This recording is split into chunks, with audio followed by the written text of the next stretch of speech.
The clouds parted over the Isles of Boreas. It was time to choose. The rebellion was in trouble. Ravens were scouting for the secret rebel base. They needed a game changer. Pieces of the Sky Ripper had surfaced. Or so a scholar in the mountains had told him. Surely the weapon that banished the lost gods could defeat the Emperor. Also, a temple had risen out of empty desert. The Emperor had brought the Sky Ripper pieces up out of ancient burial by his obscene rituals. Could this be where the Iblis stone was hidden? Someone better get it before he does, thought Renato. And also, his old friend Lapino needed rescuing.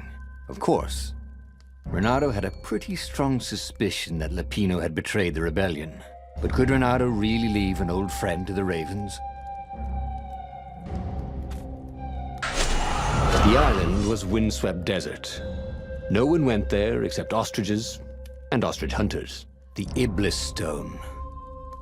It sounded ominous. It sounded powerful. If the Emperor was searching for it, it must be dangerous. And so, Renato went ostrich hunting.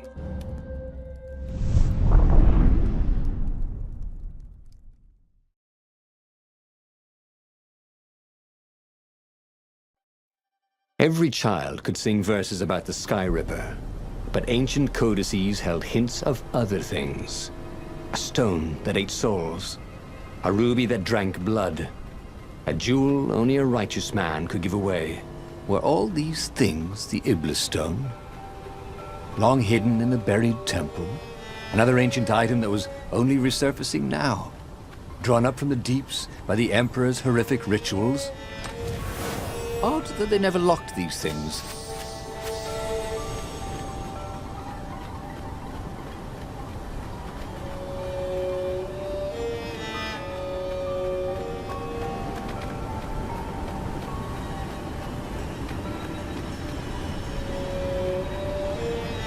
Renato distrusted doors that opened automatically, especially after being buried for millennia.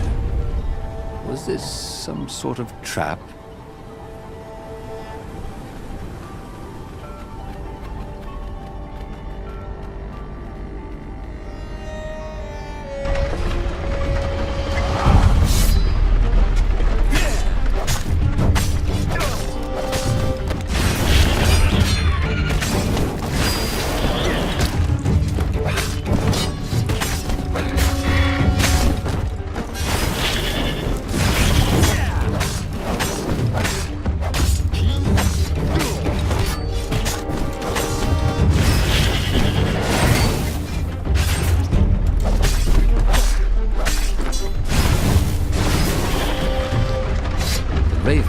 Already here, cawing in frustration. They were still searching for a way in. Good. Then he hadn't come too late.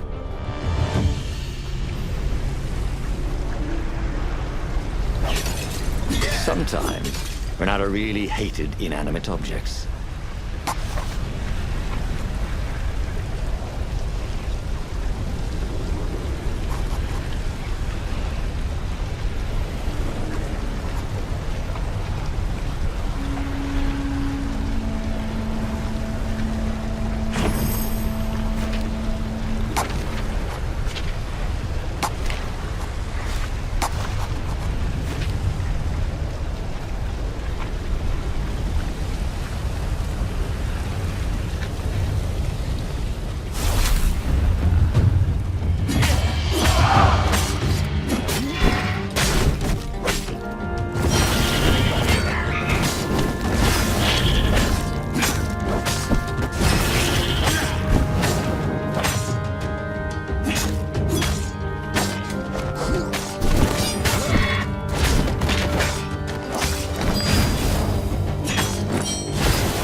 newly remembered knowledge.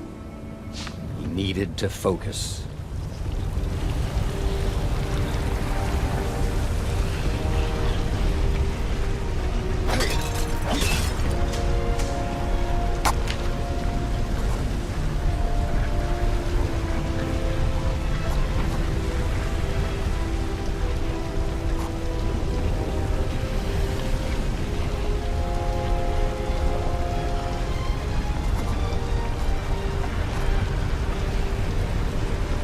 Well, he'd always wanted to do that.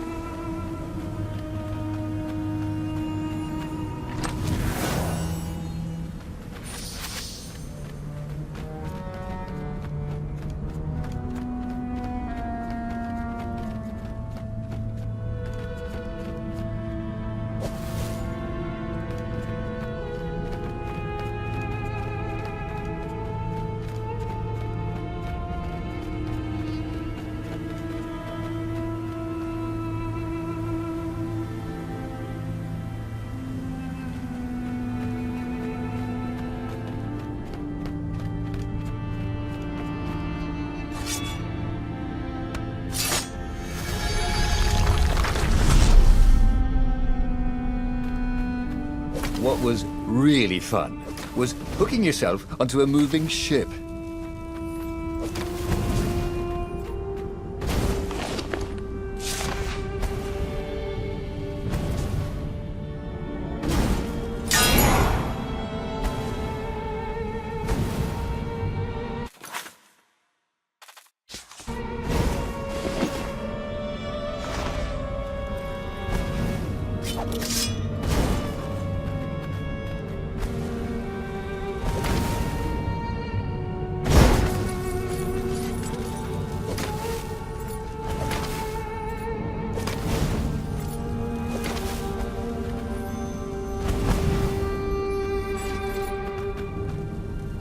Huh?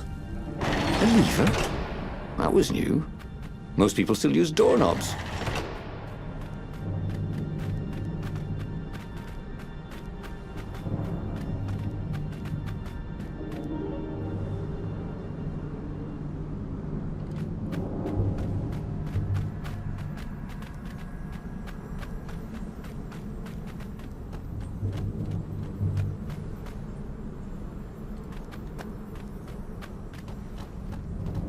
That time, boys!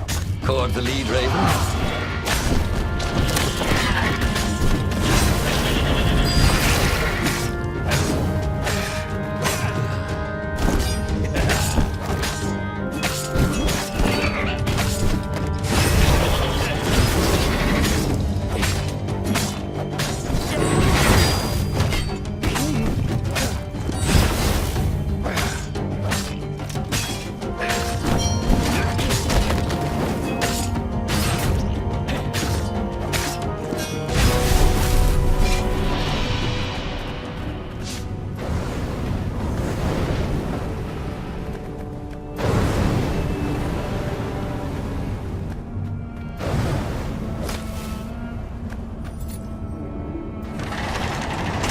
The Ravens at least could not get past this point.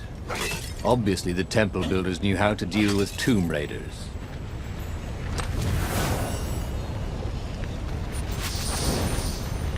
He wasn't that good. Yet.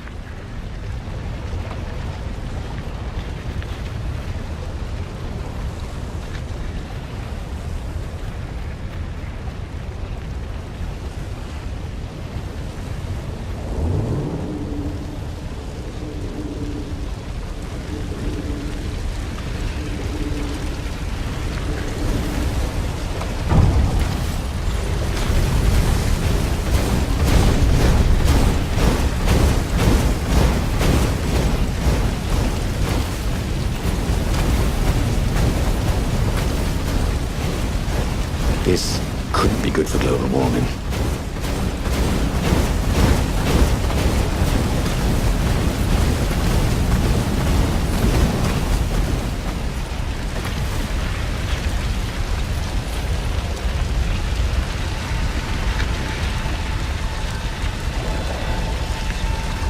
It was a stone of the purest blackness. It reflected no light, like a void made solid. Nervous, he picked it up.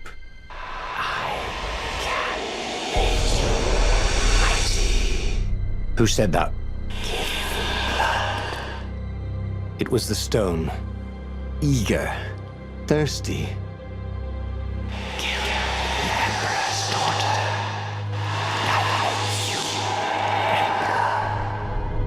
That seemed tempting and terribly wrong. Zenobia was the Emperor's greatest general and a potent witch. But they had been close once, and Reynardo wasn't sure he really wanted to be Emperor. Why not capture the core of Skyripper instead? It was the eye of a lost god torn out by the transcendent Emperor to power his greatest weapon. Not the core, said the stone anxiously. Feed me death, and I will give you the power to do what you want.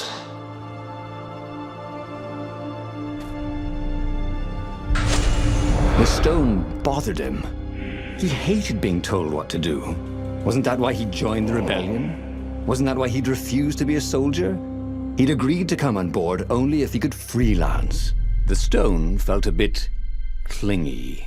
The sage Calaveras had told him where to find the Skyripper, a weapon capable of challenging the gods. Even without its armature, the core would still possess great power. He would go there.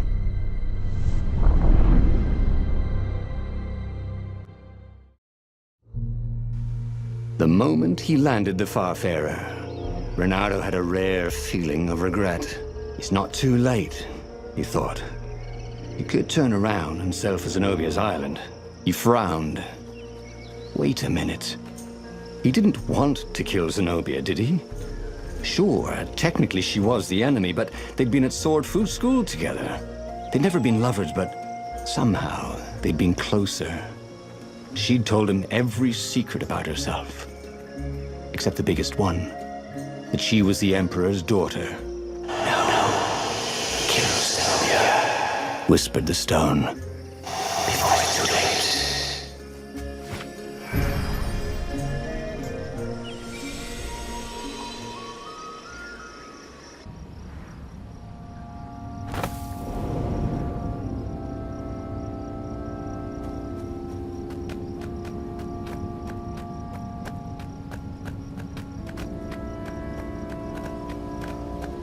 There was something sour in the air. Like the earth had ruptured over something that had been fermenting for a very long time. Come on.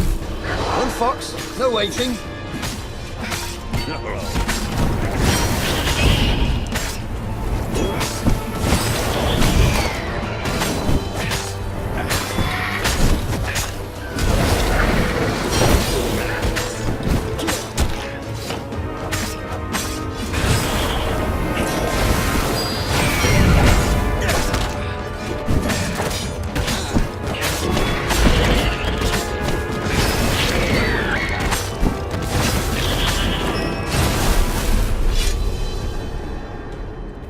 The stone hadn't lied about what it could do for him.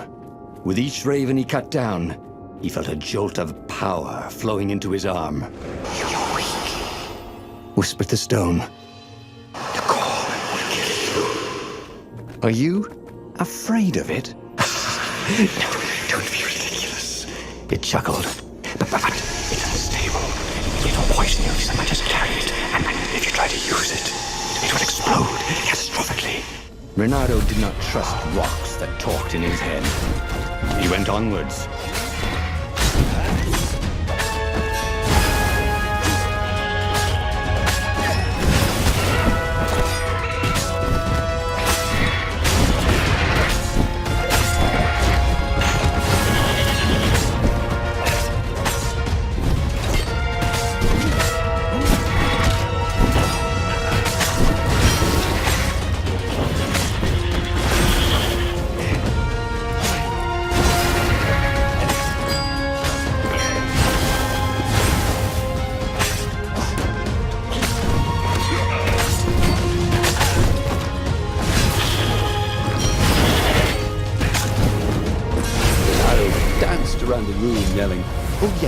Oh yeah, that's how we do it. It was something he liked to do, but only after he'd killed all the witnesses.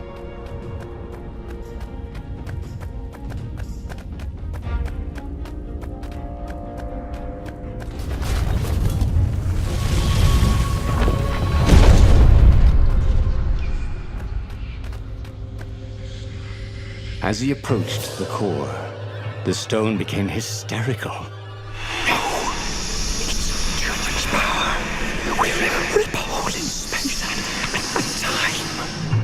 He had a sudden vision of plunging his gauntlet into the core and dying in anguish.